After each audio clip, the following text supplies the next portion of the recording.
అందరికీ నమస్కారం. ధ్యాన యువ కార్యక్రమానికి అందరికీ స్వాగతం, సుస్వాగతం. మరి ధ్యాన యువలో మనతో పాటు ఉన్నారు ఒక యంగ్ లేడీ నిహారిక గారు, సెల్ఫ్ లవ్ కోచ్ కూడా మేడం. మరి ఈరోజు మేడం ఎంచుకున్న టాపిక్ వచ్చేసి చాలా చక్కటి అద్భుతమైన టాపిక్ అండి, ఎమోషన్స్. సో ఎమోషన్స్ వల్లనే కదా చాలా మందికి ప్రాబ్లం అవుతుంది. ఆ ఎమోషన్స్కి లాక్ అయిపోయి వాటి నుండి బయటికి రాలేక లైఫ్ ఏంటి, ఎందుకు నేను ఈ జీవితం, ఈ జన్మ ఎందుకు అనుకునే సందర్భాలు కూడా ఎన్నో ఉంటాయి. సో ఈ ఎమోషన్స్ నుండి ఎలా బయటపడాలి, వాటి గురించి అన్నీ తెలియజేయడానికి మనతో ఉన్నారు నిహారిక మేడం. సో మేడం మాటల ద్వారా మరిన్ని విషయాలు తెలుసుకుందాం. నమస్తే మేడం. నమస్కారం. ముందుగా మరి మీ ధ్యాన పరిచయం. నేను 2014లోనే మన పత్రి సార్ని చూడడం జరిగింది. ఓకే. అప్పుడు అప్పుడే నేను నా బీటెక్ అయిపోయి ఇన్ఫోసిస్లో నాకు జాబ్ వచ్చిందనమాట. ఓకే. కొత్త ప్రపంచం, ఏమీ అర్థమయ్యేది కాదు. అప్పటి వరకు అమ్మ నాన్న కింద చాలా గారాబంగా పెరిగిన అమ్మాయిని సడన్గా సొసైటీలోకి వెళ్ళడం, చాలా క్వశ్చన్స్. నాలాగా ఎవరు ఉండేవారు కాదు, నా చుట్టూ ఉన్న వాళ్ళు చాలా డిఫరెంట్గా ఉండేవాళ్ళు. చాలా క్వశ్చన్స్ వచ్చాయి. సో మా మమ్మీ అప్పటికే 2 years అయిందనమాట ధ్యానంలోకి వచ్చి. ఆవిడ 2012 ఆ టైంలో వచ్చారు. నేను ఎన్నో క్వశ్చన్స్ వేసేదాన్ని. మా మమ్మీ అన్నారు, నువ్వు ఒక పని చెయ్యి, నువ్వు నాతో పాటు ఈసారి ధ్యాన మహాచక్రంకి రా అని చెప్పారు. ఓకే. ఎప్పుడైతే నేను ధ్యాన మహాచక్రంకి వచ్చానో అంతే, ఇంకా మళ్ళీ వెనక్కి చూడలేదు. తటవర్తి సార్ వాళ్ళ బుక్స్ కొన్నాను అనమాట. ఒక 6 to 8 sets ఆఫ్ బుక్స్, చాలా బుక్స్ ఉన్నాయి. ఆ బుక్స్ చిన్న బుక్స్ అన్ని ఆ సెట్ కొనుక్కున్నాను అనమాట. అది మాస్టర్స్ బ్లెస్సింగ్స్ అనే చెప్పాలి. నాకు ఏది కావాలో అది అలా వచ్చింది. మా నాగేశ్వరి పిన్ని, తను కూడా సూర్యాపేటలోనే ఉంటారు. మాది వచ్చేసి సూర్యాపేట అనమాట. నేను 10th వరకు సూర్యాపేటలోనే చదువుకున్నాను, ఇంటర్ నుంచి హైదరాబాద్. సో మా నాగేశ్వరి పిన్ని కూడా అప్పటికే, మా నాగేశ్వరి పిన్ని వల్ల మా మమ్మీ ధ్యానంలోకి వచ్చింది. సో అప్పుడులోనే ఇంకా మా నాగేశ్వరి పిన్ని కూడా మాతో పాటు ధ్యాన మహాచక్రం మేమంతా కలిసే ఉండేవాళ్ళం. చేతి విజ్ఞానం కూడా బాగుంటుంది, ఆడియోస్ తీసుకో అని చెప్తే అది కూడా కొనేసాం అనమాట. సో నాకేంటంటే, నాకు ఆన్సర్స్ దొరుకుతున్నాయి కాబట్టి చాలా క్యూరియాసిటీ పెరిగిపోయి ఏదంటే అది బుక్స్ కొనుక్కొని చదవటము. ఇంకా పత్రి సార్ ఓషో బుక్స్ చదివితే అసలు మనకి లైఫ్ అంటే ఏంటో తెలుస్తుంది. అంటే ఓషో బుక్స్ చాలా చదివేదాన్ని. ఓకే. సో అక్కడ ప్లైడియన్ టీచింగ్స్, మన హరికృష్ణ సార్ వాళ్ళవి, ఆ ప్లైడియన్ టీచింగ్స్ నాకు నక్షత్ర మిత్రులు ఎందుకు బాగా కనెక్ట్ అయ్యాను అనమాట. సో ఆ నక్షత్ర మిత్రులు నేను యూట్యూబ్లో సార్వి వీడియోస్ దొరికాయి అప్పట్లో. ఇప్పుడు 2014 అంటే ఆల్మోస్ట్ 9 years కింద. సో యూట్యూబ్లో వీడియోస్ నాకు అప్పుడు Friday, Saturday, Sunday long weekend వచ్చింది నా జాబ్లో. నేను ఏం చేశానంటే, అసలు ఏంటి సైన్స్ ఏంటి, సోల్ ఏంటి, చాలా ఇంట్రెస్టింగ్గా అనిపించి 3 days కంటిన్యూస్గా ఓన్లీ ఫుడ్ తినడానికి మా ఇంట్లో బయటకు వచ్చేదాన్ని. 3 days నక్షత్ర మిత్రుల వీడియోస్ అవన్నీ చూసేదాన్ని అనమాట. సో మా ఇంట్లో మా మమ్మీ 7-layer పిరమిడ్ చైర్ దొరుకుతుంది, ఆ పిరమిడ్ కొన్నారనమాట. నేనేం చేశానంటే, సరే ధ్యానం అంటున్నారు కదా అని చెప్పి, నాకు అసలు ధ్యానం అంటే శ్వాస మీద ధ్యాస అని అంత ఐడియా కూడా లేదనమాట. అంటే ఫస్ట్ స్వాధ్యాయాన్ని పరిచయం చేసుకోవాలి, ధ్యానాన్ని. సో ఎందుకంటే నాకు క్వశ్చన్స్ చాలా ఉండేవి కాబట్టి ఆన్సర్స్ కోసం అటు వెళ్ళాను నేను ధ్యానంలోకి.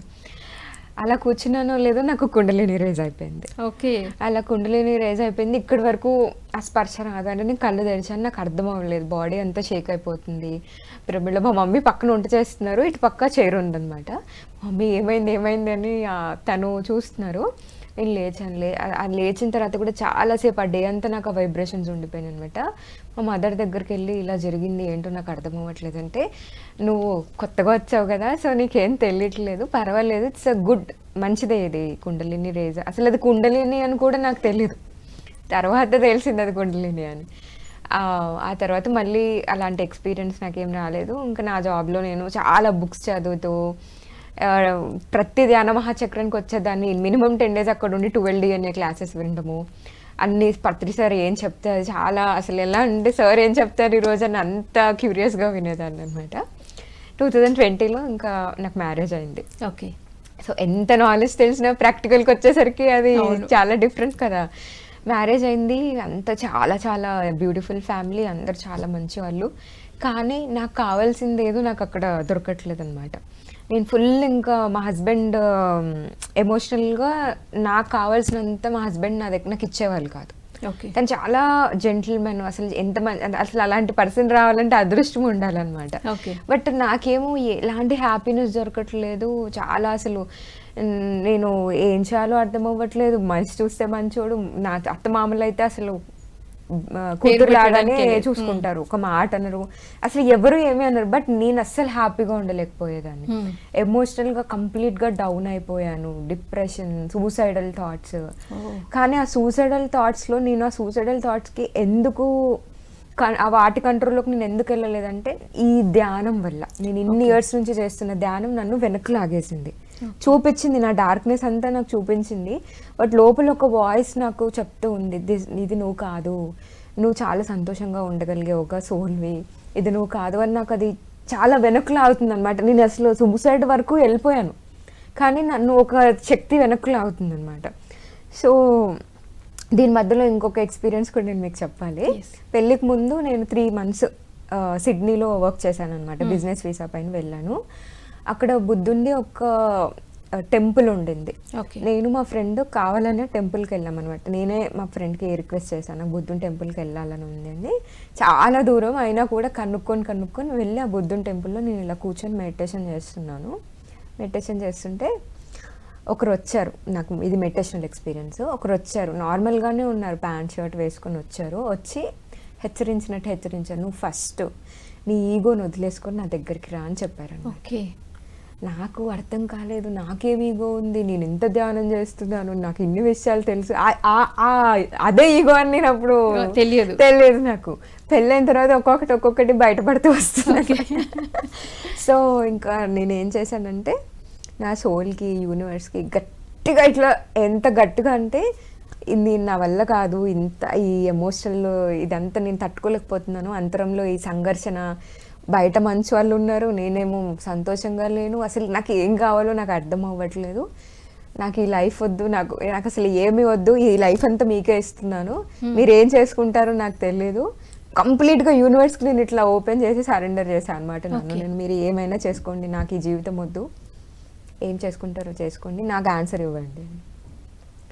మెల్లిగా వేరే సోర్సెస్ నుంచి, అంటే అప్పుడు ఇంకా మనకు పత్రిసారి కూడా చెప్తారు కదా, అందరి దగ్గర నుంచి నేర్చుకోవాలి. సో సర్శ్రీ అని చెప్పి పూణేలో ఒక పెద్ద మాస్టర్, ఆయన కూడా ఆయన క్లాసెస్ రావడం జరిగిందనమాట. అసలు మైండ్ అంటే ఏంటి, మైండ్ యొక్క విధానం ఎలా ఉంటుంది, మైండ్ ఎలా పనిచేస్తుంది, మనకు అసలు ఏం కావాలో మనకి ఎందుకు తెలియదు. అలా 41 days స్మాల్ కోర్స్ తీసుకున్నాను. ఆ తర్వాత వాళ్ళది ఒక 4-5 months అలా రోజు ఒక స్టోరీ లాగా వీక్లీ వన్స్ ఏదో చెప్తూ ఉంటారు, అలాంటి సెషన్స్ వినడము. ఆ తర్వాత నేను ప్రెగ్నెంట్ అయ్యాను అనమాట. అప్పటికి నాకు అర్థమైంది, నేను నా చుట్టూ ఉన్న వాళ్ళు ఎవరిని యాక్సెప్ట్ చేయలేకపోతున్నాను, నేను యాక్సెప్ట్ చేయలేకపోవడం వల్లనే నాకు బాధ కలుగుతుందని చిన్న గ్లాన్స్, అంటే చిన్నగా స్పర్శ అర్థమైంది నాకు నా లోపల.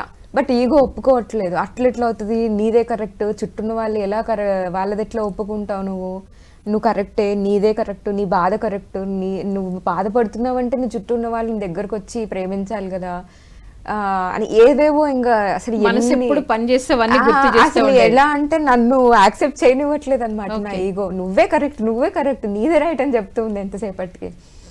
అయితే ప్రెగ్నెన్సీ వచ్చిన తర్వాత మనకు తెలుసు, మన పిఎస్ఎస్ఎంలో చాలా అద్భుతమైన సోల్ లెసన్స్ చెప్తారు.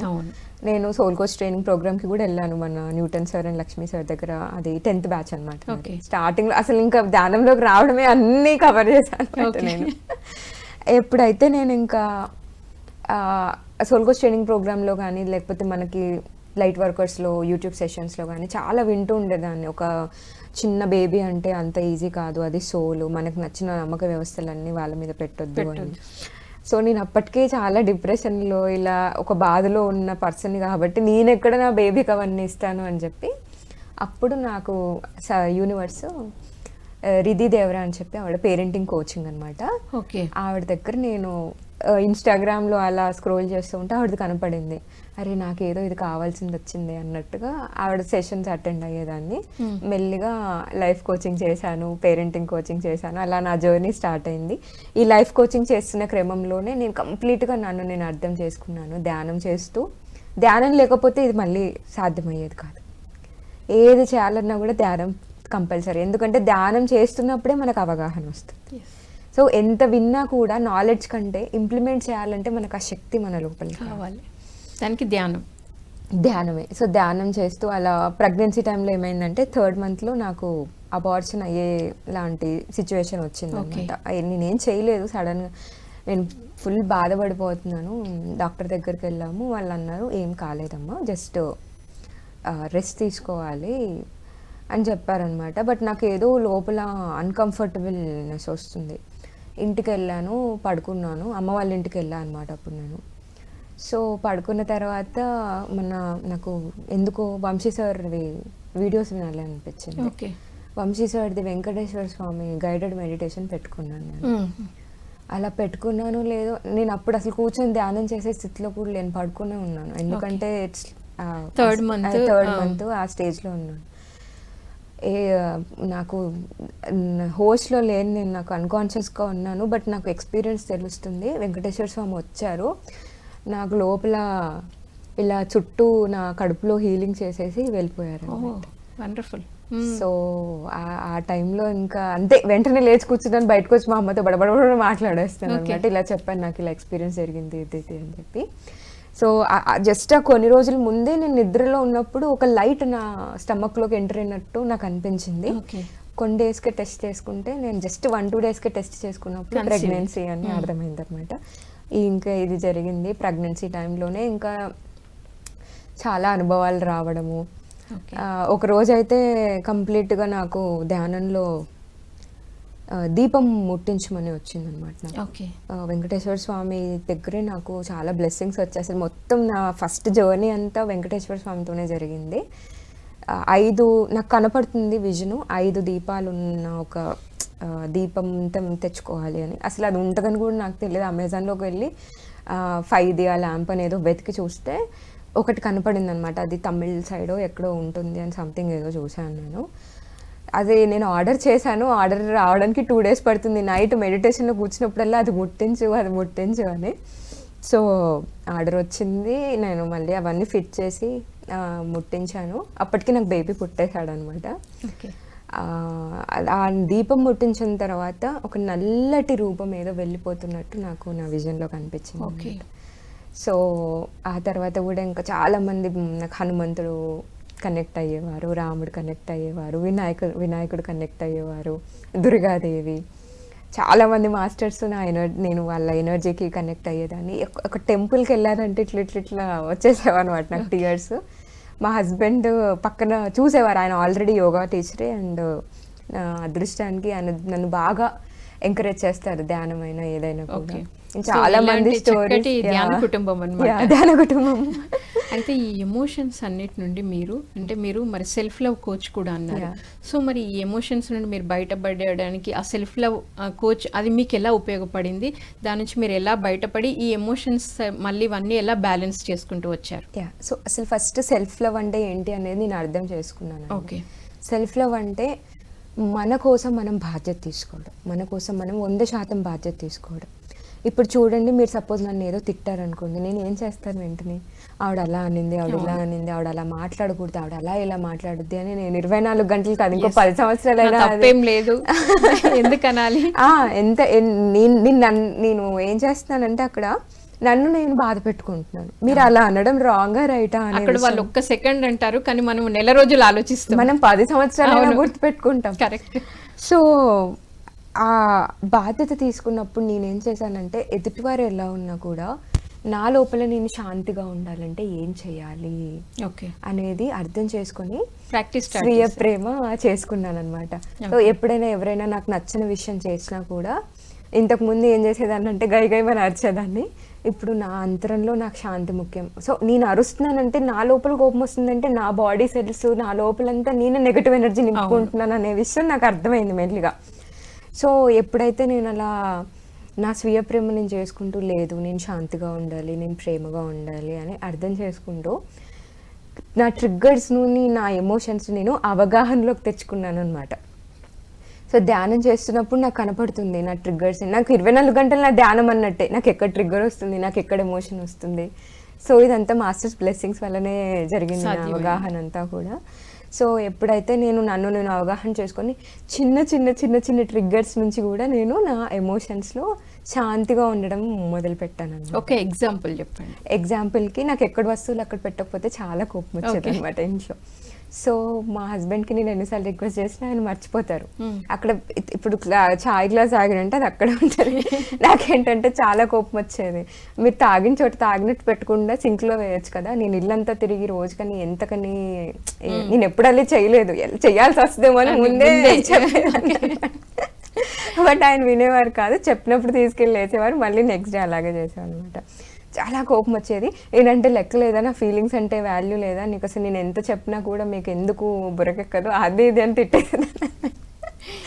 పాప నేను ఏం అనేవారు కాదు. ఎప్పుడైతే మళ్ళీ నెక్స్ట్ టైం అలాంటి సిచ్యువేషన్ వచ్చిందో నేనేం చేశానంటే, కొంచెం నేర్చుకుంటారా, నాకు ఇబ్బంది అవుతుంది, ఎక్కడక్కడ పెడితే నాకు కూడా టైం మిగులుతుంది కదా, నాకు కూడా స్పేస్ కావాలి. చెప్పే విధానం మారింది. ఎందుకంటే నేను శాంతిగా అవ్వడం మొదలు పెట్టానన్నమాట. అది చాలా టైం పట్టింది. ప్రతి ఒక్క ట్రిగ్గర్ని నేను చూసుకొని, ప్రతి ఒక్క ట్రిగ్గర్ని నేను అలవాటు చేసుకుంటూ, అది న్యూరల్ పాత్వేస్ అనేది చేంజ్ చేయడం స్టార్ట్ చేశాను అనమాట. ఇప్పుడు ప్రతి ఒక్క ఆలోచనకి వెనకాల ఒక ఎమోషన్ ఫీడ్ అయి ఉంటుంది మనకి. ఎప్పుడైతే మనం అవగాహనలోకి వస్తామో ఆ ఆలోచన వెనకాల అసలు ఏ ఎమోషన్ ఉంది అని మనకి అవగాహన రావాలి. అది ధ్యానం ద్వారానే సాధ్యమవుతుంది, ఇంకా దేనివల్ల సాధ్యం కాదు. జర్నలింగ్ అంటే డైరీ లాగా రాసుకుంటే ఉపయోగపడుతుంది, బట్ ధ్యానం ఉన్నంత ఎఫెక్టివ్గా ఏది ఉండదు. ఓకే. సో ఎప్పుడైతే మనం ధ్యానం ద్వారా నేను చూసుకున్నాను, ఓకే ఈ పర్టికులర్ తను అక్కడ అలా ఎక్కడిది అక్కడ పెట్టకపోతే నాకు ఇలా కోపం వస్తుంది అని, అప్పుడు నేను ఏం చేశానంటే కాన్షియస్గా నా ఎమోషన్ని మార్చడం స్టార్ట్ చేశాను అనమాట. ఓకే. సో నెగటివ్ ఎమోషన్ని పాజిటివ్గా మార్చడం స్టార్ట్ చేశాను. అలా చాలా విషయాల్లో నేను అంటే పెడితే పెట్టనీలే, తర్వాత నేను తీసుకుంటాను, ఏదర్ నేనన్నా బాధ్యత తీసుకుంటాను పూర్తిగా. ఓకే. ఎందుకంటే అది నా కంట్రోల్లో ఉన్న విషయం కాదు. ఎదుటి వాళ్ళు ఏం చెయ్యాలి, ఎలా మాట్లాడాలి, వాళ్ళ అలవాట్లు ఏంటి అనేది నా కంట్రోల్లో ఉన్న విషయం కాదు. నా కంట్రోల్లో ఉన్నదల్లా నా ఆలోచన, నా భావోద్వేగాలు. కాబట్టి ఏవైతే నా కంట్రోల్లో ఉన్నాయో అవి నేను చేంజ్ చేసుకోవడం మొదలు పెట్టాను అనమాట. ఫస్ట్ చేయాల్సింది ఏంటంటే మనం అంగీకరించాలనగానే మళ్ళీ ఈగో వచ్చేస్తుంది. ఎలా అంగీకరిస్తావా, తప్పు కదా, నీకు పని పెడుతున్నారు కదా, నీకు నువ్వెందుకు అన్ని పనులు చేయాలి, వాళ్ళ పని కదా, వాళ్ళు తాగిన క్లాస్ వాళ్ళు పెట్టాలి కదా, 100 థాట్స్ ఇస్తుంది. నేనేం చేశానంటే నా జీవితంలో ఈ సిచ్యువేషన్ ఉందని అంగీకరిస్తున్నాను. అది వాళ్ళు రైటా రాంగా, వాళ్ళ పద్ధతి కరెక్టా తప్ప అనేది కాదు. అవును, నా జీవితంలో ఇలాంటి మనుషులు ఉన్నారు, ఇలాంటి పద్ధతులు ఉన్నాయి వాళ్ళ ఇంట్లో, వాళ్ళు ఇలా ఉన్నారు, ఈ సిచ్యువేషన్ని అంగీకరిస్తున్నాను. సో మరి ఇందాక మనం మాట్లాడుకుంటున్నాం, చిన్న విషయాలే అనిపిస్తాయి కానీ వాటి వల్ల మనము డిస్టర్బ్ అవుతూ ఉంటాం. సో మరి వాటి వెనుక ఎమోషన్స్ ఉంటాయని కూడా చెప్పారు మీరు. సో మీరు ఎలా బయటపడ్డారు, మీరు ఎలా కోచింగ్ ఇవ్వడం స్టార్ట్ చేశారు? సో ఇంకా నాకు అర్థమైన విషయం ఏంటంటే, మనం ఎప్పుడైతే మన కంట్రోల్లో లేని వాటిపైన మనం ఫోకస్ చేస్తూ ఉంటామో మనకి ఎక్స్పెక్టేషన్ ఎక్కడ రిజెక్షన్ ఉంటుందన్నమాట. ఎక్స్పెక్టేషన్ మనకు అక్కడ ఫుల్ఫిల్ కానప్పుడు రిజెక్షన్ అనేది బ్రెయిన్లో చాలా ఎక్కువైపోతూ ఉంటుంది. రిజెక్షన్ ఎక్కువైపోతున్నప్పుడు అంతరంలో మనకు చాలా సంఘర్షణ వస్తూ ఉంటుంది.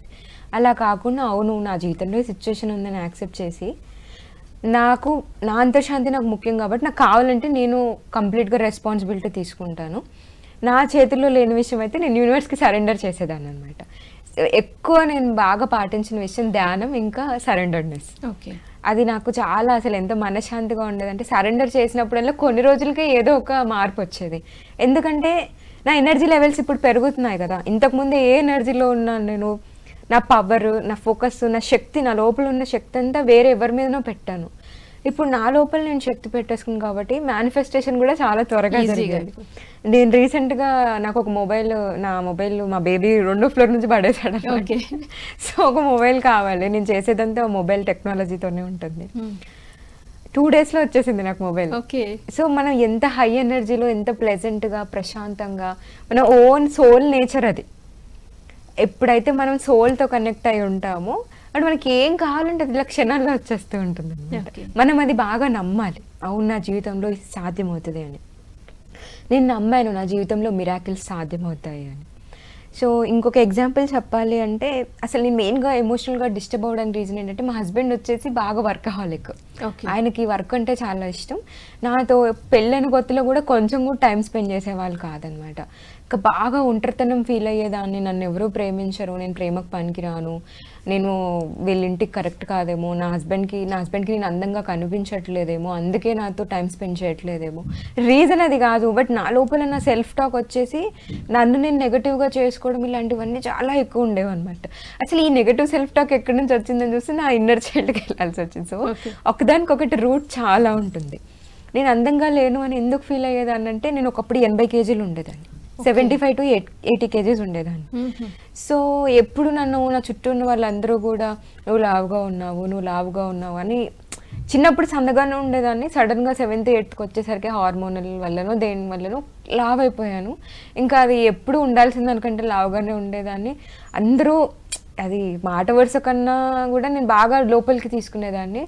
నన్ను ఎవరు ప్రేమించట్లేదు అంటే, నేను లావుగా ఉంటే ప్రేమకు పనికిరాను అని ఒక బిలీఫ్ సిస్టంలోకి వెళ్ళిపోయాను. నేను అందంగా లేను. సో ఈ బిలీఫ్ సిస్టమ్ నాకు నా పెళ్ళిలో క్యారీ అయ్యి అదంతా బయటకు రావడం స్టార్ట్ అయింది అనమాట. సో మ్యారేజ్ అంటే అసలైన అర్థం, మన డార్క్నెస్ని మనం కళ్ళ ముందు కనపడుతుంది. మన పార్ట్నర్ వచ్చేసి మన అర్థం అనమాట. అందుకే మనకు ఆపోజిట్ పార్ట్నర్ వస్తారు. ఆపోజిట్ వచ్చినప్పుడు మనకు కనపడుతుంది, మనలో ఉన్న ఆపోజిట్స్ అన్నీ బయటికి రావడం స్టార్ట్ అవుతాయి, మన ట్రిగ్గర్స్ అన్నీ బయటికి రావడం స్టార్ట్ అవుతాయి. అప్పుడు మనం దాన్ని పాజిటివ్గా తీసుకొని, ఓకే నా లోపల ఈ ట్రిగ్గర్ ఉంది, నేను దీన్ని హీల్ చేసుకోవాలి అని మనం ఎప్పుడైతే మనం ధ్యానంతో హీల్ చేసుకోవడం స్టార్ట్ అవుతుందో మనకు అర్థమైపోతుంది, ఎవరో ఎలాగో ఉండడం వల్ల, ఎవరో ఏదో ఉండడం వల్ల నాకు బాధ కలగట్లేదు, నా సెల్ఫ్ టాక్ వల్ల, నేను నా గురించి ఏం నమ్ముతున్నాను అనే దానివల్ల నాకు బాధ కలుగుతుంది. సో నేను ఎప్పుడైతే నన్ను స్వీయ ప్రేమ చేసుకోవడం మొదలు పెట్టానో, నా బాడీకి కూడా నేను ఫిజికల్గా, మెంటల్గా, ఎమోషనల్గా, ఇంటలెక్చువల్గా, స్పిరిచువల్గా అన్ని విధాలుగా 100% బాధ్యత తీసుకున్నాను. కంప్లీట్గా ఇప్పుడు చూస్తున్నారు కదా, నేను 62లో కూడా లేను, 61, 62 మెయింటైన్ చేస్తున్నాను అనమాట. సో నేను హెల్దీగా ఉండడము నా లైఫ్కి చాలా ఇంపార్టెంట్, ఎవరి కోసమో కాదు. కాబట్టి నేను ఎప్పుడైతే బాధ్యత తీసుకొని, అలా సన్నగా అయిన తర్వాత కూడా నాకు అందంగా ఉన్నాను అని అనిపించేది కాదు. ఎందుకంటే నాకు బిలీఫ్ సిస్టమ్ ఉండింది నేను అందంగా లేను అని. అసలు ఏంటి, నేను సన్నగా అయ్యాను కదా, మరి ఎందుకు అందంగా ఫీల్ అవ్వట్లేదు అని మళ్ళీ ధ్యానంలోకి వెళ్ళి చూసుకుంటే, నా చిన్నప్పటి నుంచి అందరూ అన్న మాటల్ని నేను ఎంత లోపలికి తీసుకున్నానో అర్థం చేసుకుని, ఎప్పుడైనా సరే మనం లోపలి ఎమోషన్స్ వస్తున్నప్పుడు మనకి బాధ, కోపం, చిరాకు చాలా ఎమోషన్స్ వస్తుంటాయి. అవన్నిటిని మనం మళ్ళీ ఆపొద్దు, అది రీలివ్ చేస్తున్నట్టు అనమాట. దాన్ని కంప్లీట్గా ఫీల్ అయినప్పుడు అది పోతుంది. ఎందుకంటే మన ఎమోషన్ అంటే ఏంటి, ఎనర్జీ ఇన్ మోషన్, అంటే ఎనర్జీ మూమెంట్లో ఉంటుంది. మన బాడీలో ఒక ఎమోషన్ వచ్చినప్పుడు ఎప్పుడైతే మనం వాటిని కప్పెట్టేస్తున్నామో బాడీకి దాన్ని హీల్ చేసుకోవడం రాదు. ఎందుకంటే మనం దాన్ని కార్పెట్ కింద తోసేస్తున్నాము. అలా చేస్తున్నప్పుడు ఏమవుతుంది, ఎమోషన్ ఏమో ఫీల్ అవ్వాలి, హార్ట్ ఏమో ఫీల్ అవ్వాలని చెప్తుంది, బట్ మనం బ్రెయిన్ ఏమో లేదు నేను ఇలా ఆలోచిస్తాను, నేను ఇలా ఫీల్ అవ్వద్దు అని చెప్తూ ఉంటుంది. బాడీకి ఏం చేయాలో తెలియక దాన్ని స్టోర్ చేస్తూ ఉంటుంది అన్నమాట. బ్రెయిన్ ఏమో ఓవర్ థింకింగ్లోకి వెళ్తుంది. సో ఎమోషన్ ఎప్పుడైనా కూడా మనం కంప్లీట్గా ఫీల్ అవ్వాలి. ఎప్పుడైతే మనం దాన్ని ఫీల్ అవుతామో అది స్టేబుల్గా ఉంటుంది మన లోపల ఎనర్జీ. మనకు చాలా భావోద్వేగాలు రావడానికి రీజన్ ఏంటంటే, మనకి ఒక భావన వస్తూ ఉంటుంది. ఫర్ ఎగ్జాంపుల్గా నేను చిన్నపిల్లగా ఉన్నప్పుడు, నేను అబ్బాయిని అనుకోండి, నేను ఏడుస్తుంటే మా పలానా అమ్మో నాన్నో నన్ను ఎవరైతే ప్రేమగా చూసుకుంటున్నారో, నువ్వు అబ్బాయివి, నువ్వు ఏడవద్దు అని అన్నారు అనుకోండి, ఇక్కడ ఏమవుతుంది అంటే నా లోపల వస్తున్న భావన నిజం, నాకు బాధ వస్తుంది, కానీ నా చుట్టూ ఉన్న వాళ్ళ మీద నేను ఆధారపడి పెరుగుతాను. చిన్నప్పుడు నాకు ఐడెంటిటీ ఉండదు నేను ఏంటి అని. నా అమ్మ మా నాన్న ఏం చెప్తే నేను అదే అవుతాను. వాళ్ళు నాకు తప్పు అని చెప్తున్నారంటే నా బ్రెయిన్ ఏం తీసుకుంటుంది, నిన్ను ప్రేమించే వాళ్ళే తప్పు అని చెప్తున్నారు అంటే ఈ ఎమోషన్ని ఫీల్ అవ్వడం డేంజర్ అని చెప్తుంది అనమాట. సో మైండ్ మనకి ఎందుకు సృష్టించబడింది అంటే, ఒకనొకప్పుడు మనం ఏన్షియంట్ టైమ్స్లో, కేవ్ మ్యాన్ ఏజ్లో ఏం కావాలన్నా కూడా, బయటికి వెళ్ళి ఒక ఆహారం సంపాదించాలన్నా, మన ఫ్యామిలీకి ఫుడ్ ఇవ్వాలన్నా కూడా, అక్కడ అసలు ఎప్పుడు కూడా మనకి ఫుడ్ ఏముంటుంది, హంటింగ్ చేసేవాళ్ళం కదా. సో బయటికి వెళ్ళాలి అంటే ఎక్కడ తుఫాన్ వస్తుందో తెలియదు, ఎవరు వచ్చి ఎక్కడ అటాక్ చేస్తారో తెలియదు, ఏ జంతువు వచ్చి ఏం చేస్తుందో తెలియదు. కాబట్టి చాలా ఈ హ్యూమన్ బాడీని, ఈ యొక్క ఎగ్జిస్టెన్స్ని కాపాడుకోవడానికి మనకి ఈ బ్రెయిన్ అనేది, ఈ మైండ్ అనేది ఇవ్వడం జరిగింది. సో మైండ్ ఎప్పుడు డేంజర్ని అలర్ట్గా గమనిస్తూ ఉంటుందన్నమాట. మైండ్ ఇంకా చాలా చేస్తూ ఉంటుంది, బట్ మెయిన్ రీజన్ వచ్చేసి మనకి అసలు లోపల ఈ బ్రెయిన్ అనేది మనల్ని కాపాడడానికి సృష్టించబడింది. కాబట్టి మన చుట్టూ ఉన్న వాళ్ళ ఎమోషన్ని రాంగ్ అని చెప్పేసరికి ఇది మన నిజం, బట్ మన నిజాన్ని మనం దూరం పెట్టేస్తున్నాం మన లోపల. అలా దూరం పెట్టేసరికి బ్రెయిన్కి హార్ట్కి మధ్యలో కనెక్షన్ పోతుంది. ఎప్పుడైతే మనల్ని మనం దూరం చేసుకుంటున్నామో సోల్తో డిస్కనెక్షన్ ఏర్పడుతుంది.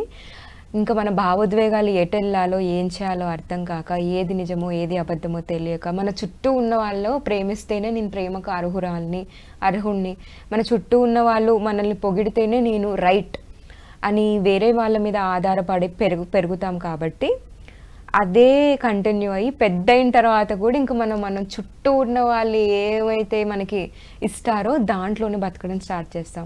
అసలు మన లోపల ఎంత శక్తి ఉంది, మనం ఎంత పవర్ఫుల్, మన భావాలని మనం అనుభవించినప్పుడే పూర్తిగా మన చిన్నప్పటి నుంచి ఎన్నో భావోద్వేగాలు అలా మన లోపల ఉండిపోయి ఉంటాయి.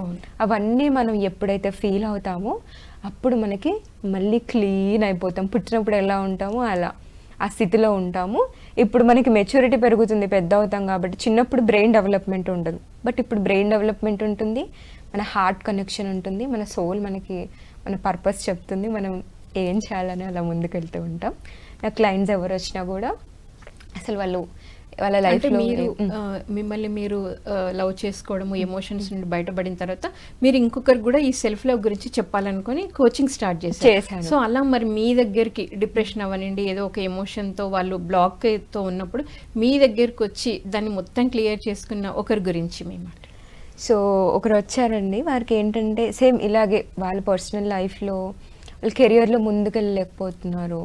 ఎందుకంటే వారిని వాళ్ళు నమ్మలేకపోతున్నారు. ఎందుకు నమ్మట్లేదంటే చిన్నతనంలో వారు ఏం చేసినా కూడా వారికి చుట్టూ ఉన్న వాళ్ళు ప్రేమగానే చెప్తారు, బట్ వాళ్ళకి తెలీదు మనం ఇలా అంటే పిల్లలు ఇలా ఫీల్ అవుతారు అని. సో వారు ఎప్పుడైతే ఒక బొమ్మ గీసారో లేదు బాగాలేదు అని చెప్పడం, లేదంటే వారు ఇంకేదైనా పని చేస్తే లేదు ఇలా కాదు, ఇది సరిగ్గా లేదు, నువ్వు ఇలా చేయాలి అని ఒక క్రిటిసిజం అనేది ఉందన్నమాట వాళ్ళ ఇంట్లో బాగా. ఎప్పుడైతే ఆ క్రిటిసిజం అని కూడా చిన్నపిల్లలకు తెలియదు. సో వాళ్ళు ఏం చేశారు అంటే నేను ఏం చేసినా నాకు సరిపోదు, నేను ఏం చేసినా కూడా ఎదుటి వాళ్ళు నన్ను అప్రిషియేట్ చేయరు, ఎప్పుడు కూడా ఏదో చేసి అప్రిషియేషన్ తెచ్చుకోవాలి, బట్ లోపల ఉన్న ఫీలింగ్ ఏంటి, నేను సరిపోను, నేను సరికాను అని. ఎప్పుడైతే నేను వాళ్ళకి ఒక గైడెడ్ మెడిటేషన్లో వాళ్ళు కళ్ళు మూసుకొని అసలు మీరు ఎందుకు ఈ ఎమోషన్ ఫీల్ అవుతున్నారు, ఈ ఆలోచన వెనకాల ఏం జరిగింది అని డీపర్గా వెళ్ళి కొన్ని సెషన్స్ తర్వాత చూస్తే చిన్నప్పుడు ఎప్పుడు కూడా వాళ్ళు ఏం చేసినా కూడా అప్రిసియేషన్, వాళ్ళని ఉన్నట్టుగా అన్కండిషనల్గా వాళ్ళకి ప్రేమనివ్వలేదు.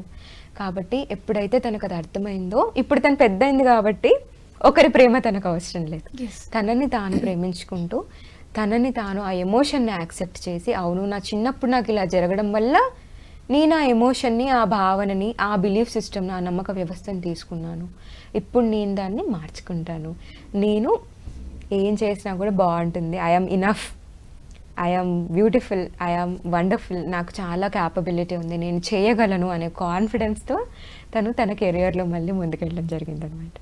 సో ఎప్పుడైతే మనం డీపర్ వర్క్ చేస్తామో మన లోపల అవి క్లీన్ అయిపోతాయో మళ్ళీ మనం మన లైఫ్ని రీస్టార్ట్ చేసుకోగలుగుతాం. వండర్ఫుల్.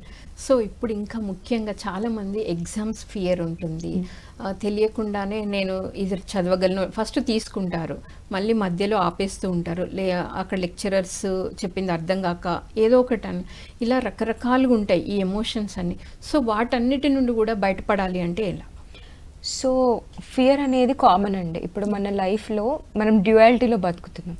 సో చీకటి నిజమా వెలుగు నిజమా అంటే రెండు నిజమే, పైన నిజమా కింద నిజమా అంటే రెండు నిజమే. సో మన ఫోకస్ ఎప్పుడు ఎక్కడ ఉంటే అది పెరుగుతూ ఉంటుంది. నేను సెల్ఫ్ లవ్ కోచింగ్కి రాకముందు కూడా చాలా సెల్ఫ్ డౌట్ ఉండేదన్నమాట. నేను చెప్పగలనా, నేను చేయగలనా, నాకు 30 సంవత్సరాలు కూడా లేవు, నాకు నా ఎక్స్పీరియన్స్, నా ట్రాన్స్ఫర్మేషన్ అంతా నిజమే, కానీ నన్ను అసలు ఎవరు నమ్ముతారు, నేను చెప్పింది ఎవరికైనా అర్థమవుతుందా, స్వీయ ప్రేమ అనేది అసలు ఎవరికన్నా అర్థమవుతుందా, ప్రేమ అంటే మనం ఎప్పుడు మన చుట్టూ ఉన్న వాళ్ళకి ఇవ్వాలి, త్యాగం చేయాలి, లేదంటే ఎదుటి వాళ్ళు త్యాగం చేసి మనకి ఇవ్వాలి, ఇదే మనం ప్రేమకు నిర్వచనం చెప్పుకున్నాం. బట్ అసలు నిజంగా చూసుకుంటే నన్ను ఎవరైనా ప్రేమిస్తారా, నేనెవరికైనా అంత ప్రేమనివ్వగలనా, ఒక అపోహలో ఉండేదాన్ని అనమాట. సో నేను నా దృష్టిని ఏమని మార్చుకున్నానంటే, ఇప్పుడు ఒక గ్లాస్లో water half full half empty అని ఒక ఎగ్జాంపుల్ ఉంటుంది. మనం చూసే దృష్టిని బట్టి అబ్బా నాకు సగం గ్లాస్ మంచినీళ్ళు ఉన్నాయా అని చూస్తాం, లేదంటే అబ్బా నాకు అసలు మంచినీళ్ళు లేవు సగం గ్లాసే ఉన్నాయి అని చూస్తాం. సో నా సెల్ఫ్ లవ్ కోచింగ్ జర్నీని కూడా ఒక ఎగ్జాంపుల్ ఉంటుందండి. సో ఒక మార్కెటింగ్ మేనేజరు ఇద్దరిని పంపిస్తాడు, ఒకటే ఊరికి ఇద్దరిని పంపిస్తాడు. ఆ ఊర్లో ఎవరు చెప్పులు వేసుకోరు అనమాట. వీళ్ళు వచ్చేసి చెప్పులు తయారు చేసే మార్కెటింగ్ మేనేజింగ్. ఓకే. ఇద్దరిని పంపిస్తే చెక్ చేసి ఆ ఊర్లో రండి అని అంటే ఒక ఆయన వచ్చి చెప్తాడు, అక్కడ ఎవరు చెప్పులు వేసుకోవట్లేదండి, మనం వెళ్ళిన వేస్టే మనకు బిజినెస్ లాస్ అవుతుంది అని ఒక పర్సన్ చెప్తాడు. ఇంకో పర్సన్ ఏం చెప్తాడంటే, అక్కడ ఎవరు చెప్పులు వేసుకోవట్లేదు కాబట్టి మనకు చాలా స్కోప్ ఉంది, మన బిజినెస్ చాలా హిట్ అవుతుంది, మనం దాని గురించి అవగాహన కలిగించి మార్కెటింగ్ చేసి అసలు చెప్పులు ఎందుకు వేసుకోవాలి, దానివల్ల ఉపయోగాలు ఏంటని చెప్తే ఫుల్ డిమాండ్ ఉంటుంది అని. సో నేను కూడా అప్పుడు ఏం చేశానంటే, అవును స్వీయ ప్రేమ మార్కెటింగ్ ఎక్కువ లేదు, నేను కొత్తగా వస్తున్నాను, చాలా మందికి నాకు జరిగిన ట్రాన్స్ఫర్మేషన్ ఇంకో 10 మందికి జరిగినా కూడా చాలా వాళ్ళకి అర్థమవుతుంది, చాలా నాకు సంతోషంగా ఉంటుంది, వాళ్ళకి సంతోషంగా ఉంటుందని నా పర్సెప్షన్ని నేను పాజిటివ్ సైడ్కి, ఒక దివ్యత్వం వైపుకి, లైట్ వైపుకి మార్చుకున్నాను. అలాగే ఫియర్ అనేది ఖచ్చితంగా ఉంటుంది, అది మనం యాక్సెప్ట్ చేద్దాం. కొత్తగా ఏం చేయాలన్నా కూడా మనకు ఒక ఫియర్ వస్తుంది, ఎందుకంటే మనం ఇందాక చెప్పుకున్నట్టు మన బ్రెయిన్ అనేది మనల్ని కాపాడడానికి సృష్టించబడింది. కొత్తగా ఏం చేయాలన్నా కూడా దానికి భయం వస్తూ ఉంటుంది అనమాట. అన్ఫెమిలియర్ సిచ్యువేషన్, మనం ఇంగ్లీష్లో దీన్ని ఫియర్ ఆఫ్ అన్నోన్ అని అంటాం. అందుకే సోల్ కనెక్షన్ జరగాలంటే కూడా నేను కూడా చాలా భయపడేదాన్ని, సోల్ ఏంటి, కనెక్షన్ ఏంటి, నాకేమొద్దు అని. సో ఎప్పుడైతే భయం ఉంది, అవును కానీ అయినా కూడా నేను దీన్ని ఎక్స్ప్లోర్ చేస్తాను, అయినా కూడా నేను ఫోకస్డ్గా కూర్చొని చదువుకుంటాను, పర్లేదు నా బెస్ట్ నేను ఇస్తాను అని ఎప్పుడైతే మనం ముందుకెళ్తామో అప్పుడు మనం 10% చదవగలిగే వాళ్ళం, ఇప్పుడు 80% చదువుతాం. గ్రోత్ అయితే ఉంది కదా, ఇప్పుడు 80% నేను చదవగలనే కాన్ఫిడెన్స్ నాకు వచ్చింది కాబట్టి నెక్స్ట్ టైం 90%, నెక్స్ట్ టైం 100%, అలా స్టెప్ బై స్టెప్ మనం ఇంక్రీజ్ అవుతూ వెళ్తూ ఉంటాం అనమాట. ఎప్పుడు కూడా ఒకే పాయింట్లో మనం పర్ఫెక్షనిజం అనేది కోరుకోవద్దు. పర్ఫెక్షనిజం అనేది ఉండదు, బట్ మన బ్రెయిన్కి ఒక టార్గెట్ అనేది ఉంటుంది కాబట్టి చిన్న చిన్న స్టెప్స్ ప్రోగ్రెస్ చేస్తూ ఉంటే ఒకనొక టైంలో టార్గెట్ రీచ్ అవుతాం. ఇక్కడ నుంచి జయ్యని ఒక టార్గెట్ రీచ్ అవ్వడం అనేది జరగదు. సో ప్రోగ్రెస్ అనేది చాలా ఇంపార్టెంట్. పర్ఫెక్షనిజం కంటే కూడా మనం ఎప్పుడైతే నిన్నటి కంటే నేను ఈరోజు బాగున్నానా, ఈ రోజు కంటే రేపు మెరుగవుతున్నానా అనే ఇంప్రూవ్మెంట్లో మనం కనుక, మనకి ఆటోమిక్ హ్యాబిట్స్ని జేమ్స్ అనేట ఆయన కన్నా రాశారు, నిన్నటిగా ఇవాళకి 0.1% ఇంప్రూవ్మెంట్ ఉన్నా మీరు మీ జీవితంలో ఎదుగుతున్నట్టే అని చెప్తాడనమాట. కాబట్టి మనం ఎదగడం వైపు ఫోకస్ చేస్తే మనం ఎదుగుతూ వెళ్తాం, అలా కాకుండా భయం వైపు ఫోకస్ చేస్తే ఎప్పుడు భయంలోనే కూర్చుంటాం. వండర్ఫుల్ నిహారిక. మరి ఎంతో చక్కగా, అంటే ధ్యానాన్ని, మీలో ఉన్న ఫియర్స్, ఏవైతే ఎమోషన్స్ అన్నిటిని కూడా ధ్యానం ద్వారా మీరు బయటకు తీసుకొచ్చి, ముఖ్యంగా సెల్ఫ్ లవ్, మిమ్మల్ని మీరు ముందుగా ప్రేమించుకోవడం స్టార్ట్ చేసి ఎంతో అద్భుతంగా మీ లైఫ్ని డిజైన్ చేసుకోవడమే కాకుండా ఇంకా కొంతమంది ఎవరైతే సఫర్ అవుతున్నారో వాళ్ళకు కూడా చక్కగా ట్రైన్ చేస్తున్నారు. మరి ఎంతో అద్భుతంగా తెలియజేశారు. Thank you. ధన్యవాదాలు. Thank you so much for giving me this opportunity. Thank you. So మరి విన్నారు కదండి, ధ్యాన యువలో ఎంతో అద్భుతంగా తను ఎలా ఉన్నారు, ఎలా మారిపోయారు, బిఫోర్ మెడిటేషన్, ఆఫ్టర్ మెడిటేషన్. తను చక్కగా అఫర్మేషన్స్ చెప్పుకుంటూ ధ్యానం చేస్తూ, మరి స్వాధ్యాయం, ముఖ్యంగా ఎన్నో బుక్స్ చదివారు మేడం. సో ఆ బుక్స్ అన్నిటిని కూడా తను అర్థం చేసుకున్నారు. ఎంతో అద్భుతంగా తను ఈరోజు ఎదిగి మన ముందు కనపడ్డారు. సో మరి రేపు ధ్యాన యువ కార్యక్రమంలో మరొక మాస్టర్తో మళ్ళీ కలుద్దాం. Thank you so much.